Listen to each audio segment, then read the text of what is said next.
ಶ್ರೀ ಗುರುಭ್ಯೋ ನಮಃ. ಹರಿ ಓಂ.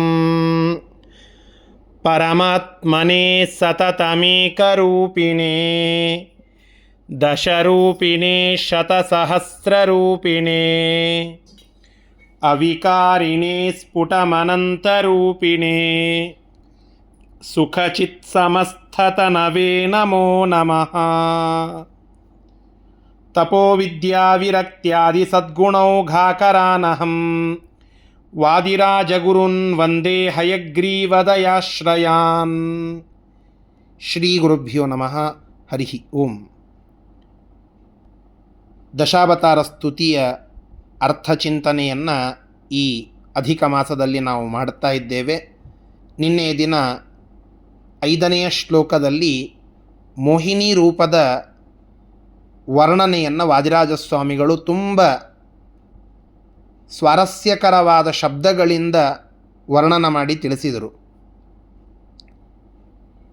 ಕವಿಗಳಿಗೆ ಎಲ್ಲಿ ಒಂದು ವಿಷಯ ತುಂಬ ರೋಮಾಂಚನಕಾರಿಯಾಗುವಂತೆ ವರ್ಣನ ಮಾಡುವ ವಿಷಯ ಸಿಗ್ತದೋ ಅದನ್ನು ಅವರು ಬಿಟ್ಟು ಹೋಗಲಿಕ್ಕೆ ಮನಸ್ಸು ಮಾಡೋದಿಲ್ಲ ಬೇಗನೆ. ಅದೇ ಲಹರಿಯಲ್ಲಿ, ಅದೇ ಗುಂಗಿನಲ್ಲಿ ಮತ್ತೆ ಮತ್ತೆ ಮತ್ತೆ ಮತ್ತೆ ಅದೇ ವಿಚಾರವನ್ನು ವಿನೂತನವಾಗಿ ವರ್ಣನ ಮಾಡುವಂತಹದ್ದು ಇದು ಕವಿ ಮನಸ್ಸು, ಇದು ಕವಿ ಹೃದಯ. ವಾದಿರಾಜಸ್ವಾಮಿಗಳು ದೊಡ್ಡ ಯತಿಸಾರ್ವಭೌಮರು. ವೇದಾಂತ ಗ್ರಂಥಗಳಲ್ಲಿ ಅವರನ್ನು ಹಿಡಿಯುವವರು ಯಾರೂ ಇಲ್ಲ. ಅಷ್ಟು ಅತ್ಯದ್ಭುತವಾದ ಟಿಪ್ಪಣಿ ಗ್ರಂಥಗಳನ್ನೆಲ್ಲ ರಚನೆ ಮಾಡಿಕೊಟ್ಟಂಥವರು. ಆ ವೈದಾಂತಿಕ ಪ್ರಭುತ್ವವೂ ವಾದಿರಾಜಸ್ವಾಮಿಗಳಿಗೆ ಇತ್ತು. ಅಷ್ಟೇ ಶ್ರೇಷ್ಠವಾದ ಕವಿಗಳೂ ಅವರು. ಆ ಕವಿ ಹೃದಯಕ್ಕೆ ಮೋಹಿನಿ ರೂಪವನ್ನು 5ನೆಯ ಶ್ಲೋಕದಲ್ಲಿ ವರ್ಣನ ಮಾಡಿದಾಗ ಇನ್ನೂ ಕಂಪ್ಲೀಟ್ಲಿ ಸ್ಯಾಟಿಸ್ಫೈಡ್ ಆಗಲಿಲ್ಲ. ಅದಕ್ಕಾಗಿ ಮತ್ತೆ 6ನೆಯ ಶ್ಲೋಕದಲ್ಲಿ ಅದೇ ಪ್ರಾಸವನ್ನು, ಕ್ಷಕಾರದ ಪ್ರಾಸವನ್ನು 5ನೆಯ ಶ್ಲೋಕದಲ್ಲಿ ಇಟ್ಟಿದ್ದರು. ಯಾಕ್ಷೀರ ವಾರ್ಧಿಮತ ನಾಕ್ಷೀನ ಕ್ಷ ಕ್ಷ ಅಂತನ್ನುವ ಪ್ರಾಸ ಇಟ್ಟಿದ್ದರು. ಅದೇ ಕ್ಷಕಾರದ ಪ್ರಾಸವನ್ನು ಬಳಸಿ ಮತ್ತೆ ಇನ್ನೊಂದು ಶ್ಲೋಕದಲ್ಲಿ ಮೋಹಿನಿ ಅವತಾರದ ವರ್ಣನೆಯನ್ನು ಮಾಡ್ತಾ ಇದ್ದಾರೆ. ಅದೇ 6ನೆಯ ಶ್ಲೋಕ, ಶಿಕ್ಷಾದಿ ಯುಂಗ್ ನಿಗಮ ಅಂತ ಹೇಳಿ. ಆ 2ನೆಯ ಶ್ಲೋಕದಲ್ಲಿ ಮೋಹಿನಿ ರೂಪದ ಮತ್ತೆ ಅವತಾರದ ಸ್ಮರಣೆಯನ್ನು ವಾದಿರಾಜಸ್ವಾಮಿಗಳು ಹೇಗೆ ಮಾಡಿದ್ದಾರೆ ಅದನ್ನು ಇವತ್ತು ತಿಳಿದುಕೊಳ್ಳುವ ಸಮಯ. ಶಿಕ್ಷಾದಿ ಯುಂಗ್ ನಿಗಮ ದೀಕ್ಷಾಸು ಲಕ್ಷಣ ಪರೀಕ್ಷಾ ಕ್ಷಮಾ ವಿಧಿಸತಿ ದಾಕ್ಷಾಯಣಿ ಕ್ಷಮತಿ ಸಾಕ್ಷಾದ್ರಮಾಪಿ ನಯ ದಾಕ್ಷೇಪ ವೀಕ್ಷಣ ವಿಧೌ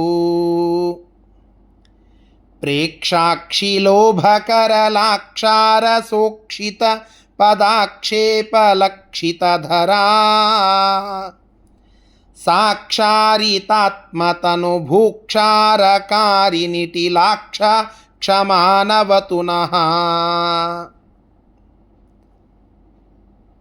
ಅಶ್ವಧಾಟಿ ನಾನು ಮೊದಲನೆಯ ಕಂತಿನಲ್ಲೇ ತಿಳಿಸುವಾಗ ಹೇಳಿದ್ದೆ, ಒಂದು ಓಡುವ ಕುದುರೆಯ ಕಾಲಿನ ಖರಪುಟ ಅದು ನೆಲಕ್ಕೆ ಬಡದಾಗ ಹೇಗೆ ಠಪ್ ಠಪ್ ಠಪ್ ಅಂತ ಶಬ್ದ ಆಗ್ತದೋ ಹಾಗೆ ಈ ಶ್ಲೋಕವನ್ನು ಹೇಳುವಾಗ ಆ ಕುದುರೆಯ ಖರಪುಟದ ಸದ್ದಿನಂತೆ ಆ ಪ್ರಾಸಗಳ ಶಬ್ದ ನಮ್ಮ ಕಿವಿಗೆ ಕೇಳಿಸಬೇಕು. ಈ ಶ್ಲೋಕ ಹೇಳಿದಾಗ ಗೊತ್ತಾಗ್ತದೆ ನೋಡಿ. ಶಿಕ್ಷಾದಿ ಯುಗ್ ನಿಗಮ, ದೀಕ್ಷಾ ಮತ್ಕ್ಷವಂತಲ್ಲಿ, ಪರೀಕ್ಷಾ ಮತ್ಕ್ಷವಂತು, ಕ್ಷಮಾ ಮತ್ಕ್ಷವಂತು, ದಾಕ್ಷಾಯಣಿ ಕ್ಷಮತಿ ಸಾಕ್ಷಾತ್ ಆಕ್ಷೇಪ ವೀಕ್ಷಣ. ಹೀಗೆ ಇಡೀ ಶ್ಲೋಕದಲ್ಲಿ ಕ್ಷಕಾರದ ಪ್ರಾಸ, ಹಿಂದಿನ ಶ್ಲೋಕದಲ್ಲಿಯೂ ಕ್ಷಕಾರದ ಪ್ರಾಸ, ಆ ಪ್ರಾಸವನ್ನು ಮತ್ತೆ ಕಂಟಿನ್ಯೂ ಮಾಡಿ ಮುಂದಿನ ಶ್ಲೋಕದಲ್ಲಿಯೂ ಕ್ಷಕಾರದ ಪ್ರಾಸ. ವಾದಿರಾಜಸ್ವಾಮಿಗಳ ಕವಿತಾ ಪ್ರಭುತ್ವ ಎಂತಹದ್ದು ಅಂತ ಇಲ್ಲಿ ಗೊತ್ತಾಗ್ತದೆ. ಕಾವ್ಯ ರಚನೆಯಲ್ಲಿ ಒಂದು ಕಡೆಗೆ ಅರ್ಥ ಸೌಂದರ್ಯವಾದರೆ ಇನ್ನೊಂದು ಕಡೆಗೆ ಶಬ್ದ ಸೌಂದರ್ಯ. ಅವೆರಡನ್ನೂ ಸರಿದೂಗಿಸಿ ಕಾವ್ಯವನ್ನು ರಚನೆ ಮಾಡಬೇಕು. ವಾದಿರಾಜಸ್ವಾಮಿಗಳು ಇದರಲ್ಲಿ ಪ್ರಭುತ್ವ ಸಾಧಿಸಿದ್ದಾರೆ ಅಂತನ್ನೋದಕ್ಕೆ ಸಾಕ್ಷಿ ಈ ಎರಡೂ ಶ್ಲೋಕಗಳು. ಅವರ ಶಬ್ದ ಸಂಪತ್ತು ಅದು ಎಷ್ಟು ಅದ್ಭುತವಾಗಿದೆ ನೋಡಿ.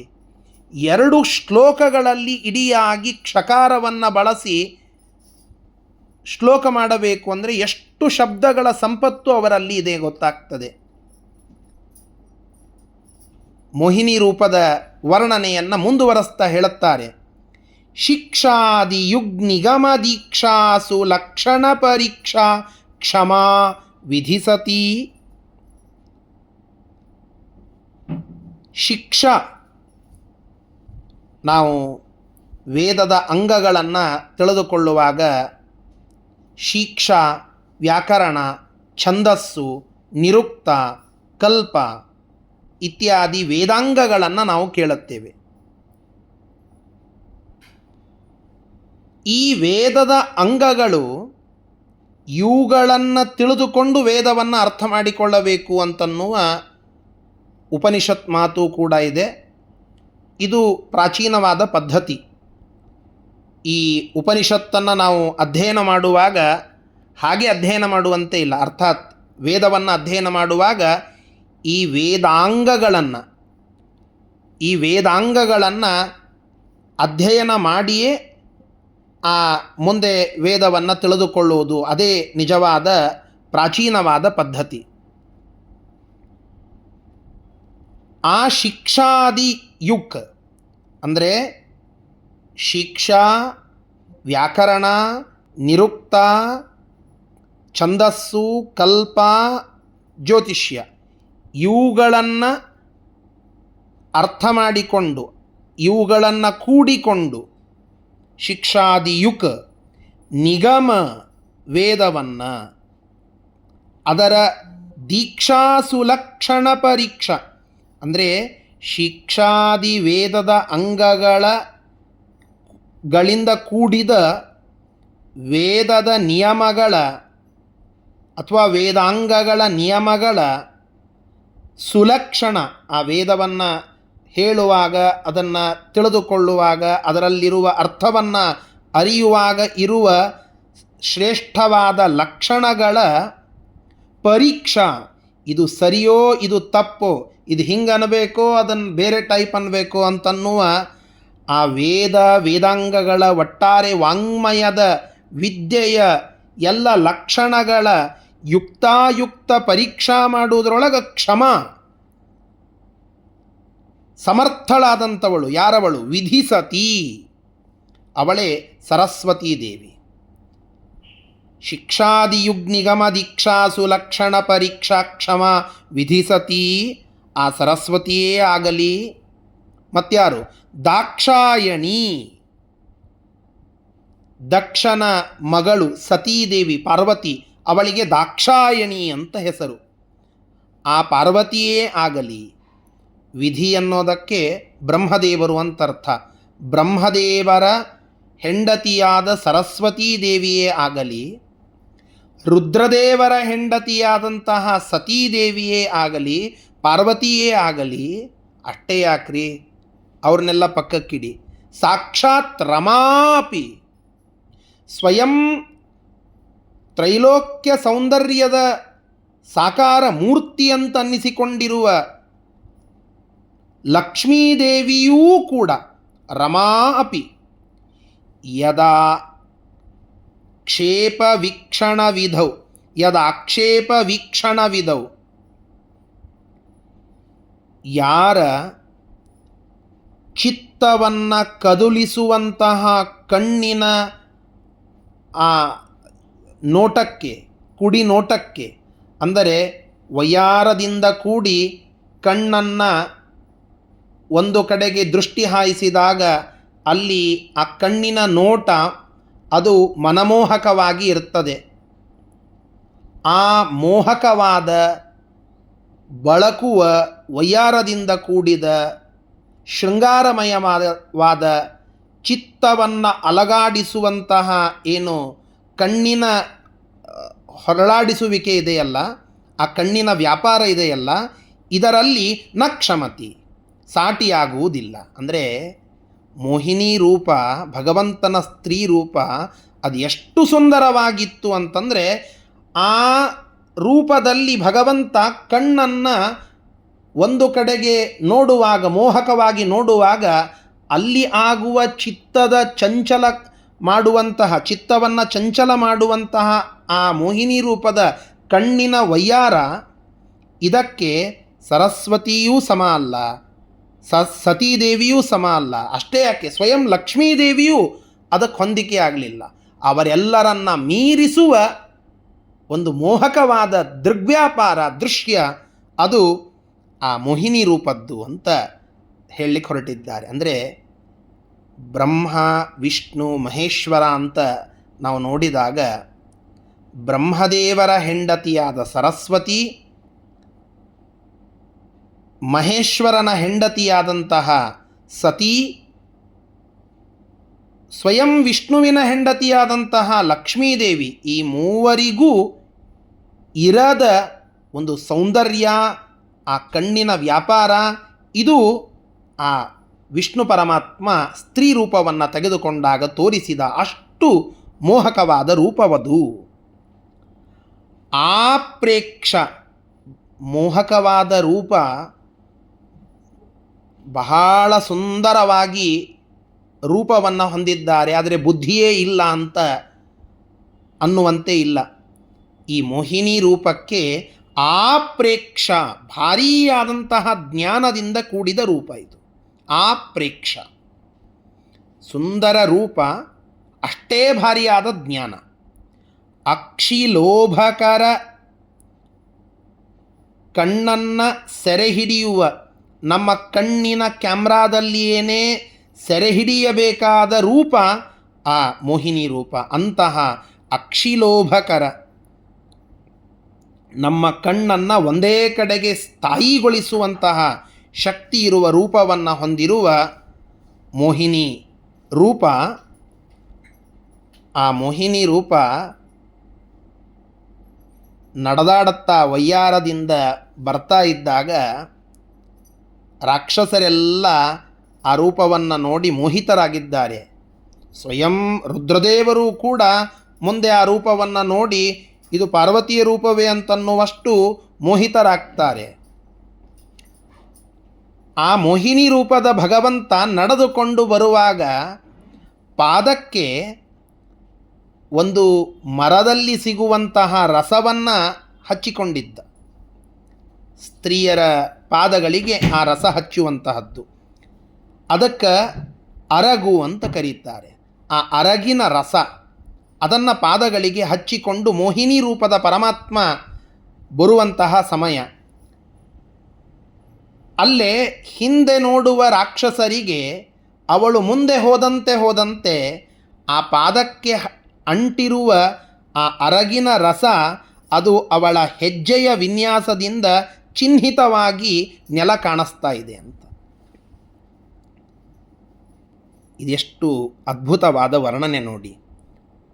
ಮೋಹಿನಿ ರೂಪದ ಪರಮಾತ್ಮನ ಪಾದಕ್ಕೆ ಅಂಟಿದ ಅರಗಿನ ರಸದಿಂದ ಕೂಡಿದ ಹೆಜ್ಜೆಯ ವಿನ್ಯಾಸದಿಂದ ಭೂಮಿ ಚಿಹ್ನಿತವಾಗಿತ್ತು ಅಂತ. ಭೂಮಿ ಚಿಹ್ನಿತವಾಗಿತ್ತು ಅಂದರೆ ಭೂಮಿಯ ಮೇಲೆ ಅವುಗಳು ಚಿಹ್ನೆಯಾಗಿ ಲಾಂಛನವಾಗಿ ಕೂಡಿತ್ತು ಅಂತ. ಅದನ್ನು ನೋಡಿ ಮೋಹಿತರಾಗ್ತಾ ಇದ್ರಂತೆ ರಾಕ್ಷಸರು.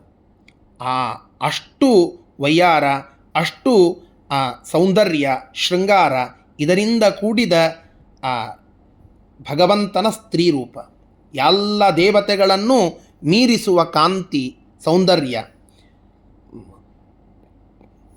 ಅಂತಹ ಪರಮಾತ್ಮ ಒಮ್ಮೆ ತೋರಿಸಿಬಿಟ್ಟ, ನೀವೆಲ್ಲ ಸ್ತ್ರೀಯರಾಗಿ ಏನೇನು ಮೇಕಪ್ ಮಾಡ್ಕೊಳ್ತೀರೋ ಆ ಎಲ್ಲ ಮೇಕಪ್ಪನ್ನು ಒಂದು ತಕಡಿಯೊಳಗಿಟ್ಟರೆ ಅದಕ್ಕೆ ಸಮವಾಗಿ ಭಗವಂತನ ಒಂದು ಸ್ತ್ರೀ ರೂಪ ಬಂದಾಗ ಭಗವಂತನ ಸ್ತ್ರೀ ರೂಪವೇ ಮೇಲೆ ಹೋಗ್ತದೆ.